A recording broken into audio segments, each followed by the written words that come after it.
Hello guys, ഇന്ന് നമ്മൾ തട്ടുകട സ്റ്റൈൽ ഗ്രീൻ പീസാണ് തയ്യാറാക്കാൻ പോകുന്നത്. ആദ്യമായിട്ടാണ് എൻ്റെ ചാനൽ കാണുന്നതെങ്കിൽ ഒന്ന് സബ്സ്ക്രൈബ് ചെയ്ത് ബെല്ലൈക്കൺ ക്ലിക്ക് ചെയ്യാം. ആദ്യമായി നമുക്ക് പുഴുങ്ങിയ ഗ്രീൻ പീസാണ് വേണ്ടത്.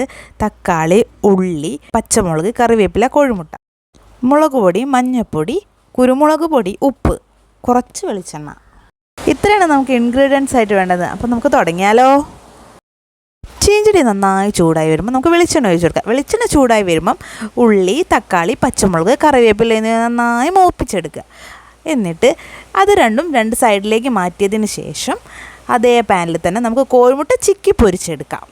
കോഴിമുട്ട നന്നായി ഡ്രൈ ആയി വരുമ്പം നമുക്ക് ഗ്രീൻ പീസ് ചേർത്ത് ഇളക്കി യോജിപ്പിക്കാം. മുളക് പൊടി, മഞ്ഞൾപ്പൊടി, കുരുമുളക് പൊടി എന്നിവ ആവശ്യത്തിന് ചേർത്ത് നന്നായി യോജിപ്പിക്കുക.